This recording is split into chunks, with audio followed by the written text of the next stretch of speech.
पूज्याय राघवेन्द्राय सत्यधर्मरताय च भजतां कल्पवृक्षाय नमतां कामधेनवे कृष्णाय वासुदेवाय देवकी नंदनाय च நந்தகோபகுமாராய கோவிந்தாய நமோ நமः. ஐந்தாவது வேதம் என்று போற்றப்படும் மகாபாரதம் பார்த்து வருகிறோம். ராஜ்ய பரிபாலனம் தர்மராஜன் ஏற்றுக்கொண்டு இதோடு 16 வருஷம் முடிந்திருந்தது. 15 வருடத்திலேயே இவர்கள், அதாவது திருதராஷ்டிரன், காந்தாரி, குந்தி, விதுரன், சஞ்சயன், இனி அந்த ராஜ்ய சுகபோகம் வேண்டாம், அடுத்த ஆசிரமமாக இருக்கக்கூடிய வானப்பிரஸ்தம், அதாவது எந்த சுகபோகங்களும் இல்லாமல் இறைவனையே நினைத்து தபம் செய்து தன்னுடைய கடைசி நாட்களை கழிப்பது, இப்படி ஒரு விஷயம் வானப்பிரஸ்தம் இப்படி ஒன்று இருந்தது. ஏன்னா வயது ஆக ஆக இந்த லௌகீக விஷயத்தின் மேல் இருக்கக்கூடிய அந்த பந்தங்களிலிருந்து விடுபட வேண்டும். அவனே கதி என்கின்ற நினைவு வர வேண்டும். சிறிய வயதில் அப்படி இப்படின்னு போயிட்டு இருக்காங்கன்னா அதே அந்த சிந்தனை வயதாகியும் அப்படின்னா அது சரி வராது இல்லையா? இப்போ எல்லாரும் வந்த நிலையில் இவர்களையெல்லாம் பார்ப்பதற்காக பாண்டவர்கள் சென்றனர். அந்த நேரத்தில் விதுரனுடைய ஜீவன் தர்மனோடு ஐக்கியமான ஒரு விஷயம் நடந்திருந்தது. அந்த நேரத்தில் வேதவியாசர் வந்தார். வேதவியாசர் வந்தவுடன் அவரவர் மனதில் என்ன இருக்கிறது என்பதனை கேட்டறிய வேண்டும் என்கின்ற ஆவலில் இருந்தார். திருதராஷ்டிரா, சுகமாக இருக்கிறாயா? மனதில் மீண்டும் அந்த ராஜ்யத்திற்கே சென்று விட வேண்டும் என்கின்ற எண்ணம் ஏதாவது வருகிறதா? இதெல்லாம் எப்படின்னா, பகவான் அவன் மனசுல எதையுமே வச்சுக்காம எதுவாக இருந்தாலும் அவரிடம் சொல்ல சொல்லி கேட்டார். நியாயமாக பார்த்தால் வேதவியாசனுடைய மகனே திருதராஷ்டிரன், அவருடைய அனுக்கிரகத்தினால் பிறந்தவர். அப்போ திருதராஷ்டிரனும் சரி, காந்தாரியும் சரி, தன்னுடைய குழந்தைகள் உயிரோடு இருக்கும் பொழுது இருவருமே கண்ணால் பார்த்ததில்லை. ஆனால் அவர்கள் என்ன சொன்னாலும் புத்திர வியாமோகத்தினால் அது அத்தனையே நடத்தி கொண்டிருந்தார். இன்னும் சொல்ல போனால் திருதராஷ்டிரனையை கைப்பாவையாக உபயோகித்திருந்தான் துரியோதனன். அவன் அவ்வளவு அதர்மம் செய்த போதிலும் திருதராஷ்டிரனுக்கும் சரி, காந்தாரிக்கும் சரி, அந்த புத்திரர்கள் மேல் இருக்கக்கூடிய அந்த வியாமோகம் இன்னும் குறைந்த பாடில்லை. உங்கள் ஆழ்மனதில் ஏதேனும் இருக்கிறதா என்று கேட்டவுடன் காந்தாரியும் சரி, திருதராஷ்டிரனும் அவர் சொன்ன வார்த்தைகள் ஒரே ஒரு தடவை, என்னுடைய பிள்ளைகளை பார்க்க வேண்டும் என்கின்ற ஆவல் மிகுந்து இருக்கிறது என்று காந்தாரியும் சொன்னார். தன்னுடைய கணவனுக்காக இந்த உலகத்தையே பார்க்க வேண்டாம் என்று கண்களை கட்டிக்கொண்டு தியாக சீலலாக வாழ்ந்தவள் காந்தாரி. அவளுக்கும் அந்த புத்திர வியாமோகம் இருந்தது. அவள் மிகப்பெரிய ஞானி, தபஸ்வி. இருந்தாலும் நம்மை மீறி ஒரு விதமான ஒரு தவக்கம், ஒரு ஆசை, ஒரு எதிர்பார்ப்பு நிச்சயமாக மனதில் குடிக்கொண்டுதான் இருக்கிறது. பாருங்க, அடுத்து குந்தி பக்கம் திரும்பினார் வேதவியாசர். அம்மா, உனக்கு மனக்கிடக்கு அப்படின்னு ஏதாவது இருக்கிறதா அப்படின்னு சொன்னா உடனே குந்தி அவள் சொல்றா, எவ்வளவு பெரிய தவறு என்னுடைய வாழ்க்கையில் செய்திருக்கிறேன் நான். சாக்ஷாத் சூரிய தேவன் அவன் கொடுத்த குழந்தை, அற்புதமான குழந்தை, கவச்ச குண்டலத்தோடு பிறந்த குழந்தை. அந்த குழந்தையை நான் வளர்க்க தவறினேனே, இதைவிட மகா பாபம் வேறு என்ன இருக்க முடியும்? இது நான் சூரிய தேவனுக்கு செய்த அபமானம் இல்லையா? இப்போ இந்த துக்கம் என் வாழ்க்கையில் நடந்தேறியது, இதற்கு உண்டான பரிகாரத்தை நான் செய்ய வேண்டும். அந்த ராஜ்ய பரிபாலனம், சுகபோகம் விட்டு இந்த ஆசிரமத்தை எடுத்துக்கொண்டு தன்னுடைய அனைத்து சுகங்களையும் தியாகம் செய்த நிலையிலும் அவள் மனதில் ஓடிக்கொண்டிருக்கக்கூடிய ஒரு விஷயம் ஆழ் மனது என்று சொல்வார்கள். இன்னும் அந்த கர்ணனுக்கு தான் செய்த துரோகத்தையே மனதில் நினைத்து கொண்டிருக்கிறார்.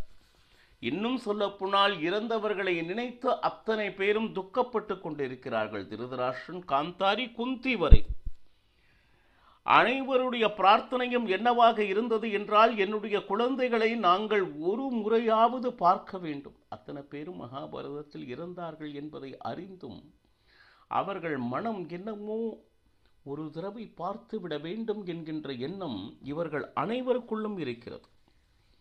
இன்னும் சொல்லப்போனா, சூரியன் கொடுத்த குழந்தையை, தேவதை கொடுத்த குழந்தையை நான் இவ்வளவு பெரிய நரகத்தில் தள்ளிவிட்டேனே அப்படின்னு சொல்லிட்டு மனம் கலங்கிய பொழுது குந்தியை சமாதானப்படுத்தினார் வேதவியாசர். இன்னும் சொல்லப்போனா, அப்பா இது உன்னுடைய தவறு அல்ல குந்தி. இன்னும் சொல்லப்போனா, குழந்தைக்கு நீ எந்த விதமான அநியாயமும் செய்யவில்லை. அந்த குழந்தையை கொன்றாயா? இல்லை. எங்காவது எக்கேடு கெட்டு போகட்டும் என்று வீசி எறிந்தாயா? இல்லை. ஒரு அற்புதமான பேழையில் யாரிடம் கிடைத்தாலாவது அந்த முத்து ரத்ன குவியல்களை அந்த பெட்டியில் வைத்து எங்காவது நன்றாக இருக்க வேண்டும் என்கின்ற எண்ணத்தோடு தானே அந்த குழந்தையை கங்கை நதியில் விட்டாய். அப்போ நிச்சயமாக அது நல்லவர் கையில் கிடைத்து நன்றாக இருக்க வேண்டும் என்கின்ற எண்ணம் உன் மனதில் இருந்தது அல்லவா? அப்படி பின்ன அந்த குழந்தைக்கு நீ துரோகம் செய்தது எப்படி ஆகும்? இன்னும் சொல்ல போனா, மனதினால் தயவு செய்து நீ அதை நினைத்து வருத்தப்பட்டு கொண்டு இருக்காது. உன்னுடைய தவறு அப்படின்னு இல்லை. ஏன்னா தேவதைகளுடைய சக்தியை பற்றி உங்களுக்கு தெரியாது. அவர்கள் வந்தால் இதை ஒரு கடமை என்று நினைப்பார்கள். அவர்களுக்கு பாசம் பந்தம் அப்படின்னா ஒன்று கிடையாது. இறைவனுடைய ஆக்கையின் பேரில் அவர்கள் வந்தார்கள். அந்த நேரத்தில் அவர்கள் என்ன செய்ய வேண்டுமோ செய்துவிட்டு அந்த விஷயத்தினை அன்றே மறந்து சென்றனர். ஆனால் நாம் அந்த விஷயத்தை மறக்காது நம் மனதிலே சுமந்து கொண்டிருக்கிறோம் குந்தி. அதனால எந்த காரணத்திலும் உன்னுடைய என்ன சொல்லுது, இது அதர்மமான விஷயம் இல்லை, நீ எந்த விதமான குற்றமும் புரியவில்லை, முதலில் அதிலிருந்து நீ விலகி வா. இன்னும் சொல்ல போனா, உங்கள் அனைவருடைய பிரார்த்தனையும் ஒன்றாகவே இருக்கிறது, இறந்த குழந்தைகளை பார்க்க வேண்டும் என்பதை. இன்று இரவு நீங்கள் அத்தனை பேரும் வாங்க. இவர்கள் 3 பேர் மட்டுமல்ல, யாரெல்லாம் தன்னுடைய கணவர்களை இழந்தார்களோ அவர்களையெல்லாம் பார்க்க வேண்டும் என்கின்ற தவக்கம் அங்கு இருப்பவர்கள் எல்லார் மனதிலும் இருந்தது. இன்றைய ராத்திரி யார் யார் இறந்தார்களோ அவர்களையெல்லாம் நான் உங்களுக்கு காண்பிக்கிறேன் என்கின்ற உறுதிதனை வேதவியாசர் கொடுத்தார். பாருங்க, இது நடக்குமா? இதெல்லாம் ஆகக்கூடிய காரியமா? இதெல்லாம் ஒரு பக்கம் இருந்தாலும் அன்றைய தினம் பாருங்க, உங்க மனசுல என்னென்ன இருக்கோ அத்தனை பேரும் உங்கள் முன்னால் வருவார்கள் அப்படின்னு சொல்லிட்டு அந்த இரவுக்காக அத்தனை பேரும் காத்திருந்தார்கள். இப்போ இதுல என்ன அப்படின்னு கேட்டீங்கன்னா, நேர வேதவியாசர் சென்றார். கங்கையில் பாதி அளவுக்கு மூழ்கினார். மூழ்கிய வேதவியாசர் ஒவ்வொருவராக அந்த கங்கை நீரிலிருந்து வெளியே எடுத்து கொண்டிருக்கிறார். யாரெல்லாம் அவர் அழைத்தாரோ அவர்களெல்லாம் கண்முன் வந்தனர். இவர்கள் அத்தனை பேரும் மகாபாரத யுத்தத்திலே தங்களுடைய உயிரை விட்டவர்கள். துரியோதனாதிகள், கர்ணன், பீஷ்மர், துரோணர், இப்படி யார் யாரையெல்லாம் பார்க்க வேண்டும் என்கின்ற தவக்கம் யார் யார்களுக்கு இருக்கோ அன்றைய தினம் இரவு அவர்கள் அத்தனை பேரும் அதே தேகத்திலே.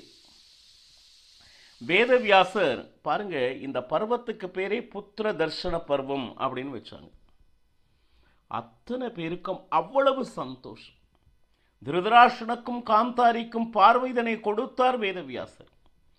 இருக்கும் பொழுது தன்னுடைய குழந்தைகளை பார்த்திராத இவா 2 பேரும் பாருங்க தன்னுடைய குழந்தைகளை பார்த்து அன்றைய தினம் அந்த வந்தார்களே அவர்களுக்குள் எந்த விதமான துவேஷமும் இருக்கவில்லை. அன்றைய தினம் இரவு முழுக்க அத்தனை பேரும் மனதில் எந்த விதமான கல்மிஷமும் இல்லாமல் பாசத்தோடு ஒருவரை ஒருவர் அப்பிக்கொண்டனர். ஏதோ மனதில் இதெல்லாம் நடக்காது என்று நினைத்த ஒரு மிகப்பெரிய ஒரு விஷயத்தை வேதவியாசர் நிகழ்த்தி காட்டிவிட்டார். பாருங்க, இன்று இரவு ஒரு நாள் மட்டுமே, நாளை விடியும் பொழுது இவர்கள் யாரும் இங்கு இருக்க மாட்டார்கள். இதையும் ஏற்கனவே கூறியிருந்தார். அப்போ அந்த இரவு அவர்கள் அத்தனை பேரும் ஆனந்தமாக இருந்தார்கள். காலை ஆனதும் அவர்கள் அந்த இடத்திலிருந்து மறைந்தார்கள் அப்படின்னு சொல்லிட்டு மகாபாரதம் விவரிக்கிறது. பகவான் நினைத்தால் எது நடக்காதது? இறந்தவர்களை நம் கண் முன்னே அதே தேகத்தில் காண்பித்திருக்கிறார்கள் என்றால் சர்வ வல்லமை படைத்தவன் சாக்ஷாத் பகவந்தன் ஸ்வதந்திரன். அவன் நினைத்தால் என்ன ஆகாது? கொஞ்சம் நினைச்சு பாருங்க. அப்போ குந்தி கிட்ட சொல்றார், கவலைப்படாதே குந்தி, உன் மனதில் என்ன என்ன நினைவுகள் இருக்கிறதோ கர்ணனை பார்த்தாய், உன்னுடைய ஆசை நிறைவேறியது.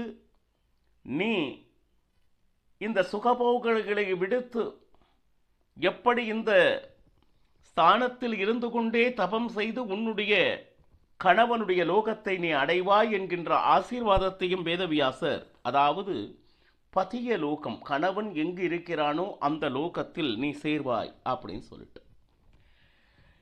இப்போ இந்த மகாபாரதமானது வைஷம்பாயனர் ஜனமேஜயனுக்கு சொல்லிக் கொண்டிருப்பது தான் இந்த மகாபாரதம் நாம் பார்த்து கொண்டிருக்கிறோம். உடனே ஜனமேஜயனுக்கு மிகுந்த சந்தேகம், இத்தனை பேரும் இறந்தவர்கள் தானே, இறந்தவுடனே இவர்கள் உடல்களை எல்லாம் நாம் எரித்து விட்டோம்.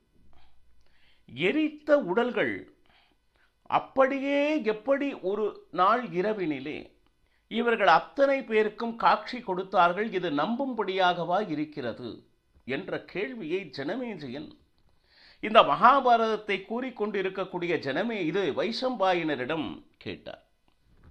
அப்போ 16 வருஷம் ஆன பின்னும் அந்த தேகம் சுட்டது மீண்டும் உயிரோடு வருவது போல ஒரு நாள் ராத்திரி வந்திருக்கிறதே, என்னால் இதை நம்ப முடியவில்லை அப்படின்னா இதில் எந்த விதமான ஆச்சரியமும் இல்லை என்று வைசம்பாயனர் கூறினார். இந்த தேகம் அப்படின்னா எது? தேகம் என்பது ஜனமேஜயனே நம் கர்மத்தை சம்பந்தப்பட்டது. கர்மம் இருக்கும் வரை இந்த தேகம் இருக்கும். இன்னும் சொல்லப்போனால் அந்த தேகத்தில் பலவிதமான வித்தியாசங்கள். ஒன்று சுந்தர ரூபமாக இருக்கிறது, சிலது பார்த்தீங்கன்னா குரூர ரூபமாக இருக்கிறது. அந்த தேகத்திலும் இந்த வித்தியாசம் வருவதற்கு காரணம் என்ன அப்படின்னா பாருங்க, நிச்சயமாக நாம் செய்த பூர்வ ஜென்ம கர்மங்களே அந்த சுந்தர ரூபத்திற்கும் குரூர ரூபத்திற்கும் காரணமாகிறது. கர்மம் எதுவரையிலும் இருக்கிறதோ அறுவரையிலும் இந்த தேகமானது இருக்கும். இதுல என்னன்னா, இறந்த பின்னும் கர்மம் இருந்தால் சில நேரம் பாருங்க, இறந்து விட்டார் என்று சிதை மேல் அந்த சடலத்தை வைத்த போதும் திடீரென்று எழுந்து வீட்டிற்கு வருகின்ற எத்தனையோ பேரை நாம் பார்த்திருக்கோம்.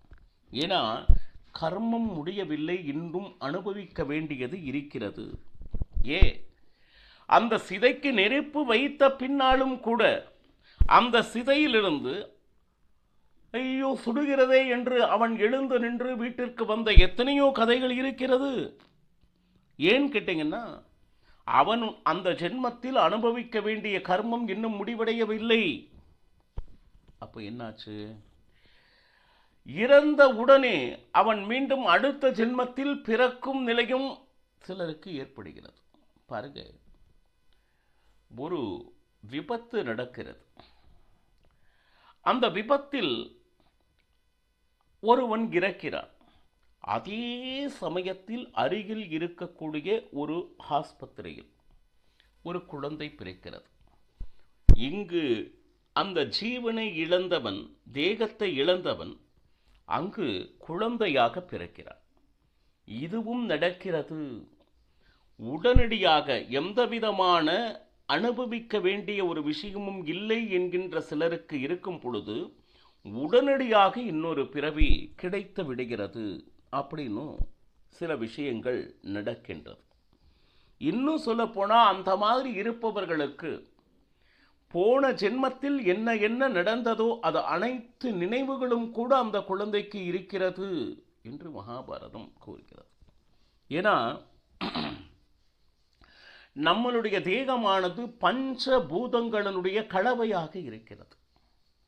அதாவது நாம் பஞ்சபூதம் என்றால் நிலம், நீர், நெருப்பு, ஆகாயம், காற்று என்று சொல்கிறோமே, இந்த ஐந்தினுடைய கலவையே நம் தேகமாகிறது. இது என்னைக்குமே நீச்சம் ஆவது இல்லை. அந்த மண், அந்த நீர், அந்த அக்னி என்னதான் கலந்து இந்த தேகமானாலும் ஒன்றோடு ஒன்று பின்னி பிணைந்து கலந்து அப்படின்னு ஆகிறது இல்லை. ஏன்னா மீண்டும் அதே பஞ்சபூதங்கள் மீண்டும் அதனோடே சேர்கின்றன. மண் மண்ணோடு, அக்னி அக்னியோடு, நீர் நீரோடு. அப்போ இன்னும் இந்த தேகத்தை பற்றியான அதீத சிந்தனைகளை வைஷம்பாயனர் ஜனமேஜயனுக்கு கூறிக்கொண்டிருக்கிறார். அந்த ரகசியங்களை நாளையும் பருகலாம். சர்வம் ஸ்ரீ கிருஷ்ணார்ப்பணமஸ்து. ஹரே ஸ்ரீனிவாசா.